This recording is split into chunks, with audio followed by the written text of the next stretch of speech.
മുനമ്പത്ത് വഖഫ് അധിനിവേശത്തിനെതിരെ പദയാത്രയും പ്രതിഷേധ ധർണയും ഇന്ന് വൈകിട്ട് 5-ന് ഭൂസംരക്ഷണ സമിതി സമരപ്പന്തലിൽ നിന്നും പദയാത്ര ആരംഭിക്കും.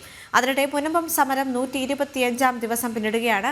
കിരൺകുമാർ ചേരുന്നുണ്ട് വിവരങ്ങളുമായി. കിരൺ, മറ്റു വിശദാംശങ്ങൾ എന്തൊക്കെയാണ്?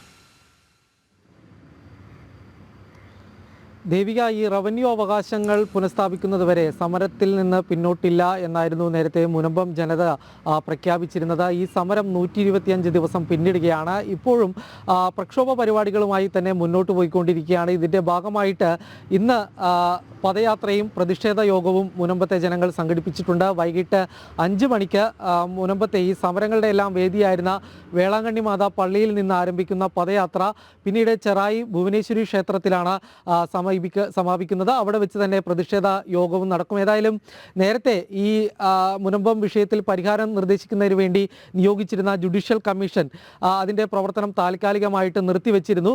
ഈ ഒരു സാഹചര്യത്തിൽ കൂടി ജനങ്ങളുടെ ഒരു പ്രതീക്ഷ നഷ്ടപ്പെടുന്ന ഒരു സാഹചര്യത്തിലാണ് ഇവർ പ്രതിഷേധ പരിപാടികളുമായി മുന്നോട്ട് പോകുന്നത്. ഈ ജുഡീഷ്യൽ കമ്മീഷൻ്റെ പ്രവർത്തനങ്ങളെ ചോദ്യം ചെയ്തുകൊണ്ട് ഹൈക്കോടതിയിൽ ഹർജി വന്ന സാഹചര്യത്തിലാണ് ഇതിൻ്റെ പ്രവർത്തനം താൽക്കാലികമായിട്ട് നിർത്തിവെച്ചിരുന്നത്. നേരത്തെ 3 മാസത്തിനുള്ളിൽ തന്നെ ഈ വിഷയത്തിൽ പ്രശ്നപരിഹാരത്തിനുള്ള മാർഗനിർദ്ദേശങ്ങൾ നൽകും എന്നായിരുന്നു ജുഡീഷ്യൽ കമ്മീഷൻ അറിയിച്ചിരുന്നത്. എന്നാൽ നിലവിലിപ്പോൾ ഈ കമ്മീഷൻ്റെ പ്രവർത്തനങ്ങൾക്കടക്കം കാലതാമസം നേരിടേണ്ടി വരുന്ന ഒരു സാഹചര്യത്തിലാണ് പ്രതിഷേധ പരിപാടികളുമായിട്ട് ജനങ്ങൾ മുന്നോട്ട് വരുന്നത്. ഏതായാലും സംസ്ഥാന വ്യാപകമായി തന്നെ മുനമ്പത്തെ ജനങ്ങളുടെ പ്രശ്നങ്ങൾ ഉയർത്തി കാണിച്ചുകൊണ്ട് പ്രക്ഷോഭ പരിപാടികൾ നടത്തുമെന്നായിരുന്നു നേരത്തെ മുനമ്പം സമരസമിതി വ്യക്തമാക്കിയിരുന്നത്. ഇതിൻ്റെ ഭാഗമായിട്ട് തന്നെയാണ് ഇന്നിപ്പോൾ പ്രതിഷേധ യോഗം വൈകിട്ട് 5 മണിക്ക് നിശ്ചയിച്ചിരിക്കുന്നത്. ചക്കോശ്ശേരിയിൽ നിന്ന് ചേർന്നത് കിരൺകുമാർ.